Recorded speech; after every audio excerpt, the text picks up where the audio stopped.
Mohamed Merah a finalement été au bout de sa logique fanatique et meurtrière. Il est décédé lors de l'assaut des hommes du raid après avoir riposté et blessé 3 policiers. Une enquête devra préciser les circonstances exactes dans lesquelles l'auteur présumé des meurtres de Toulouse et de Montauban est mort après 32 heures de siège. Mohamed Merah, à peine âgé de 23 ans, se disait en mission pour Al-Qaïda. Comment Mohamed Merah est-il passé au travers des mailles du filet? Pourquoi sa dérive de petit délinquant de cité à djihadiste meurtrier n'a pas été repérée? Le jeune homme a grandi dans ce quartier sensible de Toulouse.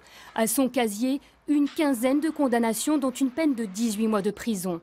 Après être recalé aux portes de l'armée, il part pour l'Afghanistan et le Pakistan, dans des camps djihadistes comme celui-ci, où il apprend le maniement des armes.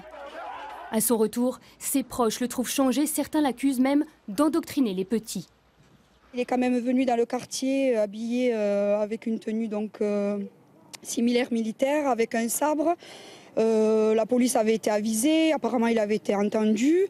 Et je trouve bizarre que quand même il n'y avait pas eu de suite à cette époque-là. Mon neveu, moi, il avait pris dans sa voiture, il lui montrait des vidéos avec toutes les horreurs qui se passent là-bas en Afghanistan. Son avocat le met en garde à plusieurs reprises. Je lui avais indiqué que si jamais il commettait un nouveau délit, mais je ne pensais pas à des actes terroristes, s'il commettait un nouveau délit, il serait immanquablement appris parce que sans doute, compte tenu de son voyage en Afghanistan, il devait faire l'objet d'une surveillance très étroite. Mohamed Merah est effectivement fiché par les services de renseignement français, mais la surveillance ne durera pas. Quand pendant des mois, vous avez en face de vous un bonhomme qui mène une vie tout à fait normale, qui a une activité professionnelle, il est sorti, il est allé voir des filles, il a bringué, et donc il n'a pas un comportement atypique. Et donc, insensiblement, j'allais dire, il sort du radar. Mais ce matin, Alain Juppé réclame des explications. Je comprends qu'on puisse se poser la question de savoir s'il y a eu une faille ou pas. Quel genre de faille ? Il faut faire la clarté là-dessus. Comme je ne sais pas s'il y a eu une faille, je ne peux pas vous dire quel genre de faille, mais il faut faire la clarté là-dessus.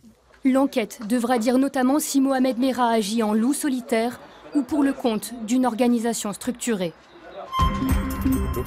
Le président Sarkozy a tenu à rappeler qu'il ne fallait pas lier terrorisme et islam. Il a aussi promis de nouvelles règles pénales en matière de propagande terroriste, notamment sur Internet. En pleine campagne électorale, les représentants des musulmans de France disent malgré tout craindre les amalgames.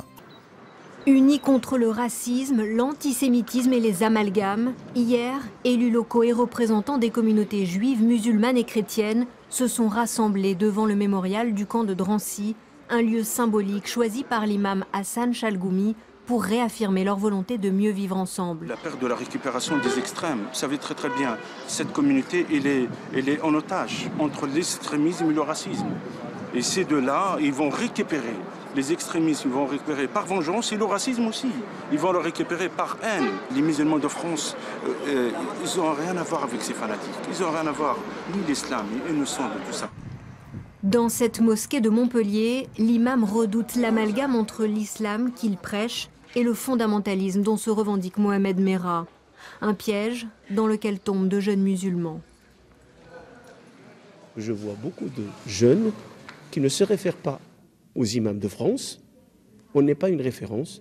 Et s'ils viennent à la mosquée, ils viennent qu'avec un dégoût, parce que pour eux, il n'y a pas de mosquée en France, il n'y a pas de religion d'islam en France, il n'y a pas d'imam.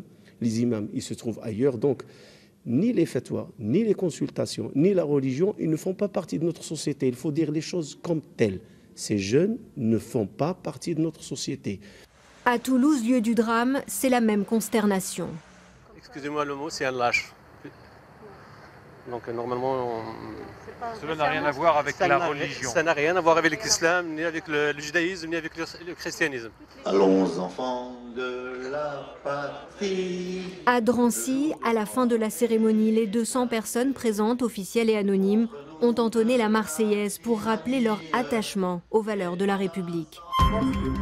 Au Mali, l'incertitude plane quant au sort du président Amadou Toumani Touré. Les militaires ont annoncé sur les ondes de la télévision nationale l'avoir renversé en raison de son incapacité à vaincre la rébellion au nord du pays.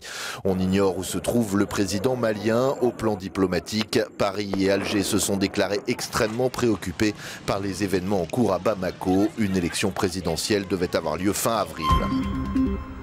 Le Portugal vit au ralenti ce jeudi. Les transports sont à l'arrêt, comme ici à Lisbonne, en raison d'un appel à la grève générale lancé par plusieurs syndicats. Des rassemblements et des manifestations sont prévus dans les grandes villes en milieu de journée, un mouvement destiné à protester contre le chômage et les mesures d'austérité. Florence Cassé reste en prison. Les 5 juges de la Cour suprême mexicaine n'ont pas réussi à s'entendre. 2 se sont déclarés en faveur de sa libération, le 3e contre, et les 2 derniers ont eux plaidé pour un nouveau procès. Il est près de 22 h. La nouvelle vient de tomber.